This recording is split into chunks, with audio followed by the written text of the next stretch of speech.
भक्ति गालियां देते हुए कह रहे हैं कि औरतों की इज्जत करना सीख। रणवीर अलाबादिया को डेथ थ्रेट्स और गालियां देते वक्त कहा जा रहा है कि तू हमारी संस्कृति का आदर करना सीख। इसे सुनकर ये रिप्रेस लोग आपस में खी करते हुए हंसते हैं कि अरे ध्यान से सुना तूने, उसने कहा नहीं बोला, उसने कुछ और बोला। चढ़ते सूरज को सबका सलाम था, करोड़ों व्यूज को सबका सलाम था, क्रिंज कंटेंट को सबका सलाम था। लेकिन अब एक क्रिंज जोक के बाद रणवीर और समय सभी के लिए अछूत बन गए। फिल्म स्टार्स का तो आजकल काम यही है कि इलायची के नाम पर गुटखा बेचना। हमें मत कहो कि हमको इंस्पायरिंग फिल्में बना दे। 15 अगस्त और 26 जनवरी पर 2 ट्वीट कर देते हैं, वही बहुत। उसके अलावा हमने देश का ठेका उठा रखा है। फिल्म ही तो है, गाना ही तो है, जोक्स ही तो है। सरकार ने लॉ एंड ऑर्डर का मजाक बनाकर रख दिया है। कोई भी किसी को जान से मारने की सोशल मीडिया पर धमकी देता है, कुछ नहीं होता। क्रिमिनल्स को बिग बॉस में जगह मिलती है, कुछ नहीं होता। लेकिन रणवीर के एक अश्लील जोक मारने पर पुलिस उसके पीछे ही पड़ जाती है। नमस्कार दोस्तों, यूट्यूबर रणवीर अलाबादिया के द्वारा पूछा गया एक ऑब्सीन और भद्दा सवाल देश की सबसे बड़ी कंट्रोवर्सी बन गई। क्या हो गया?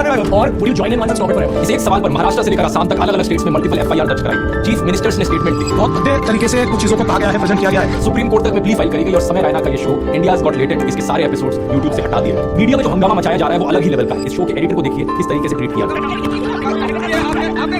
एक खतरनाक स्तर की मॉब मेंटालिटी देखने को मिल रही है। खुलेआम डेथ थ्रेट्स दिए जा रहे हैं रणवीर और समय। नहीं भी उम्मीद रणवीर मुलाकात इस तरीके से सीधा हो गई। 14 फरवरी को पुलिस रणवीर के घर तक पहुंच जाती है। घर पर ताला लगा हुआ मिलता है। रणवीर का फोन स्विच ऑफ था। रणवीर ने इंस्टाग्राम पोस्ट करके कहा कि मेरी टीम और मैं अथॉरिटीज के साथ कोऑपरेट कर रहे हैं। मैं ड्यू प्रोसेस को फॉलो करूंगा। मां बाप को लेकर मेरा कमेंट इनसेंसिटिव और डिसरिस्पेक्टफुल था। मैं जेन्युइनली सॉरी फील कर रहा हूं। इससे पहले भी रणवीर एक वीडियो के जरिए अपनी अपॉलॉजी दे चुके हैं। अपनी पोस्ट में आगे बताते हैं कि इन्हें जान से मारने की धमकियां मिल रही हैं। लोग इनकी फैमिली को भी चोट पहुंचाना चाहते हैं। कुछ लोग पेशेंट बनकर इनकी मां के क्लिनिक में घुस गए। इन्होंने लिखा कि मैं बहुत डरा हुआ हूं और नहीं जानता कि क्या करना है, लेकिन कहीं भाग नहीं। समय रैना ने भी ट्वीट करके बताया कि जो कुछ हो रहा है मेरे लिए हैंडल करना बहुत मुश्किल है। मैंने अपने चैनल से इंडियाज गॉट लेटेड के सभी एपिसोड्स हटा दिए। लेकिन बात सिर्फ इन दोनों की नहीं है। महाराष्ट्र के साइबर सेल ने बताया कि उन्होंने 30 से 40 लोगों पर केस फाइल किया। वो लोग जो इस शो के गेस्ट रहे थे फर्स्ट एपिसोड से। जाहिर सी बात है, ऐसे में सवाल उठता है क्या इस तरीके का रिएक्शन ऐसी चीज के लिए जायज है? इंडियाज गॉट लेटेड शो में जो गाली गलौज वाली कॉमेडी दिखाई जा रही थी उसका क्या असर पड़ता है समाज में? आइए समझते हैं आज के इस वीडियो।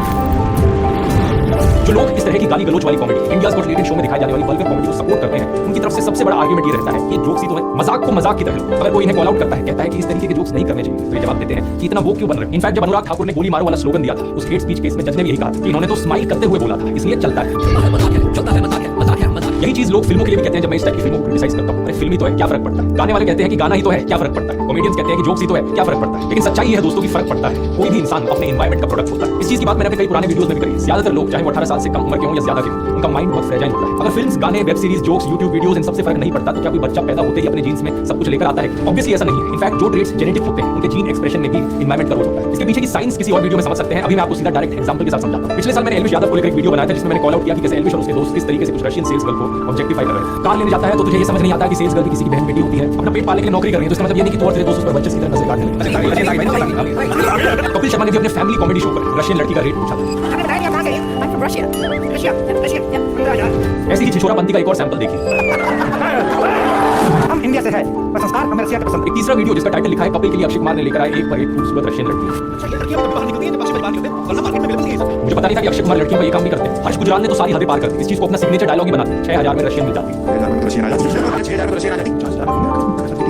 इन सब लोगों के चलते देखते ही देखते सोशल मीडिया पर इतने सारे कॉमेडी वीडियोस हो गए जिसमें 6000 रुपए में रशियन की बात करी और इसकी वजह से रियल लाइफ इंपैक्ट क्या पड़ा ये देखिए। इंडियन यूट्यूबर मिथिलेश बैकपैकर अपनी पत्नी के साथ उदयपुर गए थे। उनकी पत्नी लीजा रशिया से, साथ में उनका बच्चा भी था। कुछ आदमी उन्हें फॉलो कर रहे थे और फिर पास आकर यही चीज देखते 6000